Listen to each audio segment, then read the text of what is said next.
Lisa sends her husband to the well. Little did she know that when she pulled him up, he would turn into a bucket of gold. At first the man wanted to dig a well, but as he dug, the bottom of the well caved in. Luckily, his wife was there to pull him up. The husband was spared. When they got up there, they found that the well was too deep to reach the bottom, so they hung the oil lamp down to see how deep it was. But something suddenly pulled the rope down. It took a while to stop. The men pulled the rope up with all their strength. They found that the oil lamp had been turned into a jar. Opening the jar, it was full of gold. The man was so excited that he used all his savings to buy the lamp. The sisters found an animal skin in the jar. It said, "If you have anything else, send it to me." The two men took a shine to the hen on the side. Without saying a word, they sent the innocent hen down. They pulled it up again and it turned into a bigger jar. It was filled with gold again. At that moment the man came back with a cart full of oil lamps. Then he got a big bucket and sent them all down. But the oil lamps were still oil lamps. Wasn't the money spent in vain? Angry, the man cursed at the deep well. He told his wife to empty the oil lamps out of the bucket. He got into the barrel and went down to get all the gold out. But when the two women pulled the rope up, the man was left with a barrel full of gold, and inside was an animal skin. It said,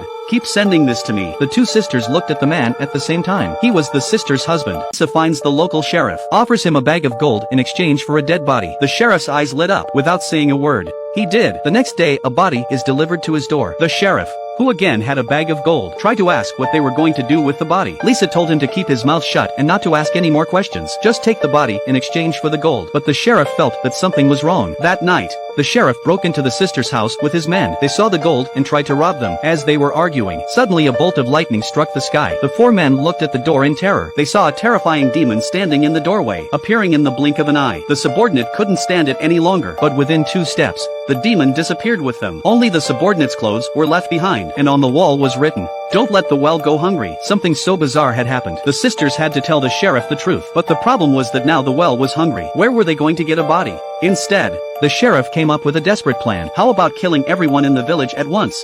Soon the trio had a plan. Take advantage of the village party tonight. Man secretly saws a power pole in a playground. Then, with a gentle push, the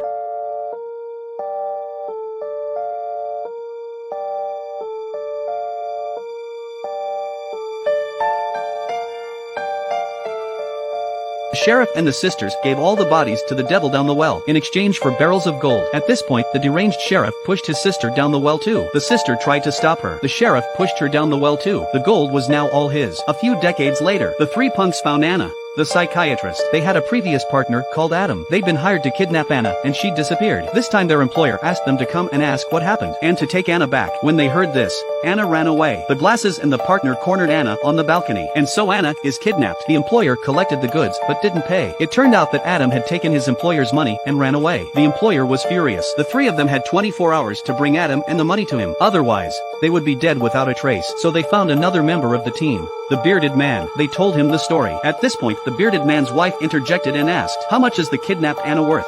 They could kidnap Anna from her employers again, and ask Anna's father for the ransom, and return the money to the employer. For the employer, he didn't care about Adam's life. It was the money that mattered. Besides, no one would suspect a thief of stealing a second time, and the employer wouldn't suspect long hair, and the others had the guts to touch his stuff. So the 5 men did what they said they would do. They put on plastic bags and broke into their employer's factory.